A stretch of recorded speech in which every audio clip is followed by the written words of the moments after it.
Olá pessoal! No vídeo de hoje eu vou explicar a vocês como obter a área e o perímetro nesses dois tipos de ambientes. Este aqui é mais fácil porque ele tem linhas retas, né? Já esse aqui é um caso um pouquinho mais complicado, mas vamos lá. Vamos começar por esse aqui. Simplesmente nós vamos digitar AA no teclado para obter o comando área. Digite AA e tecle Enter. Pronto, o comando já está ativo. Eu vou dar um ESC aqui para mostrar outra maneira de obter esse comando.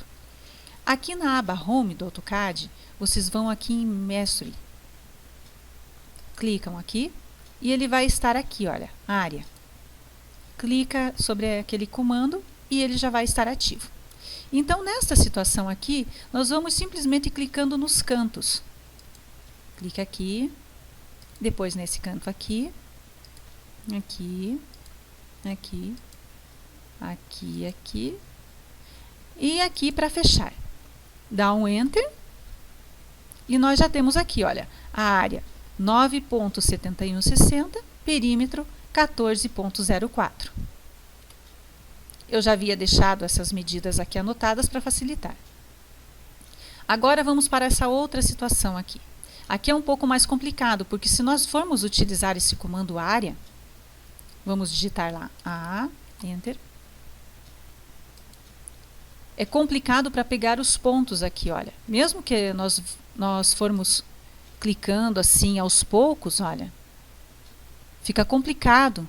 Ele não vai sair a medida correta. Então, como que nós vamos proceder? Primeiramente, nós vamos ocultar essa porta aqui. Vamos clicar com o botão direito do mouse.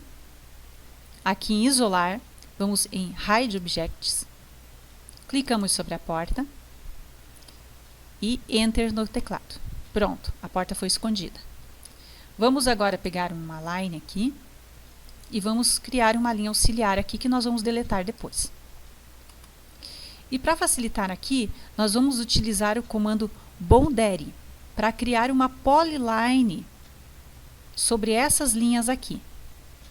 Esse comando Boundary, vocês podem obter ele digitando BO no teclado. Ele já está aqui, olha, ok? Ou uma outra maneira é vir aqui onde tem o hatch. Ele vai ser a última opção. E no AutoCAD em português, vocês também podem obter ele digitando LIM no teclado, porque em português este comando se chama limite. Bom, vamos clicar aqui em Boundary.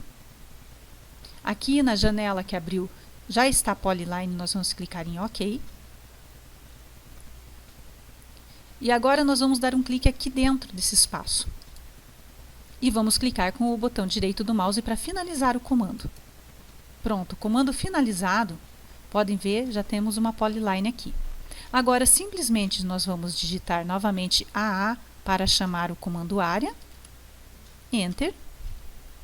Vamos digitar agora O de objeto. Enter novamente. E simplesmente clicamos aqui, olha, sobre a polyline. E pronto, já temos a área e o perímetro. Mesmo medida que eu já tinha anotado aqui, ok? Agora, nós simplesmente não precisamos mais disso, podemos deletar, já obtemos a medida que nós queríamos. Deletamos também essa linha auxiliar. Vamos clicar com o botão direito aqui em isolar para trazer novamente a porta. Clicamos aqui, ó, End Object Isolation. Pronto, a porta voltou. E era isso aí que eu queria ensinar para vocês hoje. Bom, se o vídeo foi útil para vocês, não se esqueçam de se inscrever aí no canal e deixar o seu like. Deixe também os seus comentários aí no vídeo, que assim que possível eu respondo, ok? Bom, até a próxima, pessoal!